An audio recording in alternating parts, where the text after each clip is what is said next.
Part 5.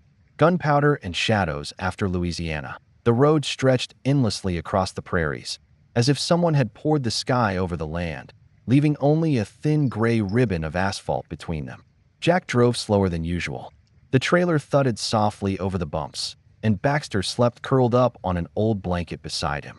Outside the window, the dry wind trembled, carrying sand and the scent of hot earth.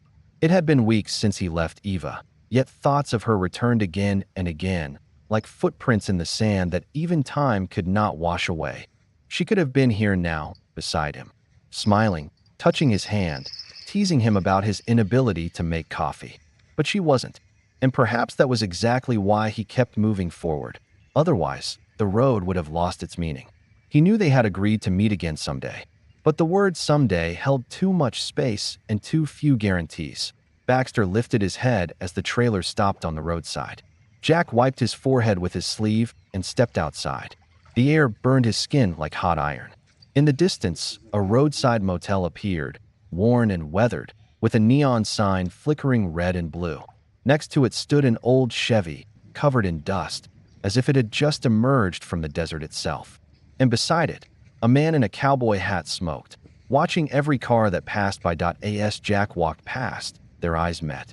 There was something unsettling in the stranger's gaze, as if he were both laughing and waiting for a strike at the same time. "Hot day, huh?"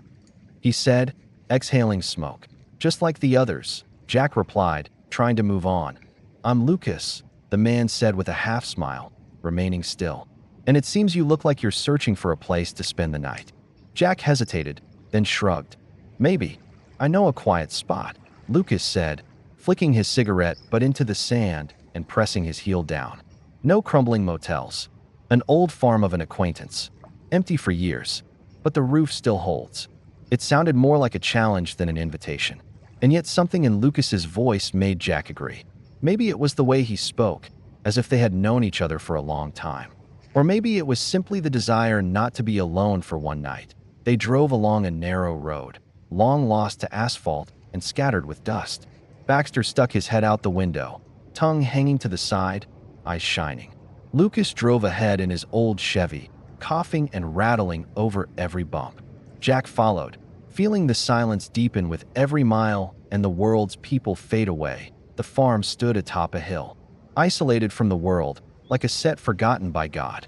Wooden barns leaned sideways. Grass grew through cracks in the concrete, and the main house looked as if only wind and dust lived inside. Yet in that decay, there was something alluring.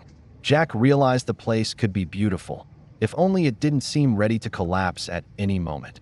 "Well, here we are," Lucas said as they stopped. "A haven for two wanderers." "For me and Baxter," Jack clarified. "And me too, just for one night." Lucas winked, pulling a couple of beers from the trunk. They sat on the steps, listening to the wind whistle through the holes in the roof.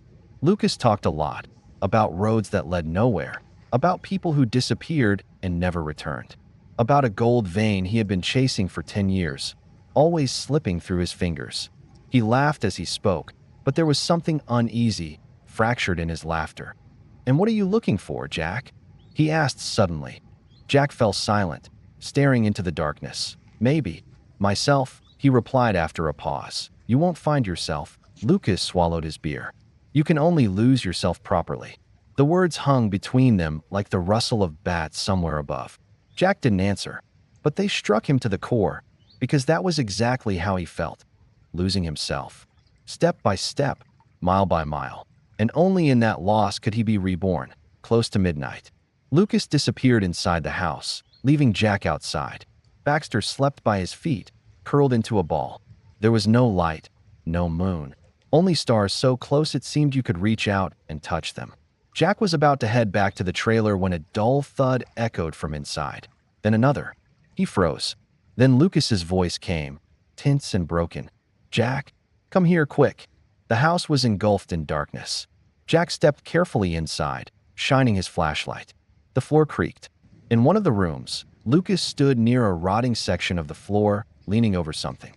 In the flashlight beam, iron gleamed, an old safe embedded in concrete. "Look what I found," he whispered. The owner was a weirdo. They say he hid money. "This is a bad idea," Jack said quietly. It might still belong to someone. No one's lived here for years. Lucas smiled wildly. And we live here now. He pulled a crowbar from his backpack and struck the lock. The metal groaned. Jack felt something in the air shift, as if someone was watching them from the shadows. A second hit, a third, and at that moment, something above them cracked loudly.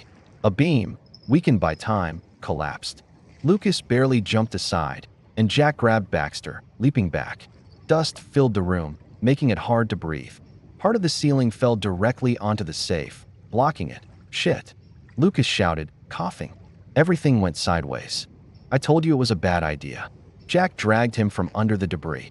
We need to get out. But the exit was already blocked by several heavy boards. They had to break their way through, kicking and pushing until they finally emerged outside, battered, with scratched hands, in clouds of dust. The night met them again in silence, but now it sounded different. Like a warning, they sat by the trailer, both quiet. Baxter licked the scratches on his paw softly. The air smelled of burnt wood and old metal. Lucas lit a cigarette and stared into the darkness. You're not a bad guy, Jack, he finally said. But it'll be hard to hit the jackpot with you. I don't want to hit a jackpot, Jack replied quietly. I just want to keep moving. Lucas smiled, as if he already knew the answer. Go. But remember, sometimes the biggest treasures are hidden where it's most dangerous.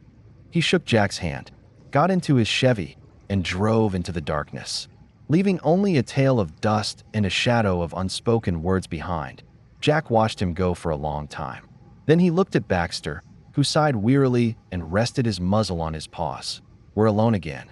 Buddy, he whispered, and as the first rays of sunlight slowly painted the horizon, Jack started the trailer and drove onto the road, vanishing toward the horizon.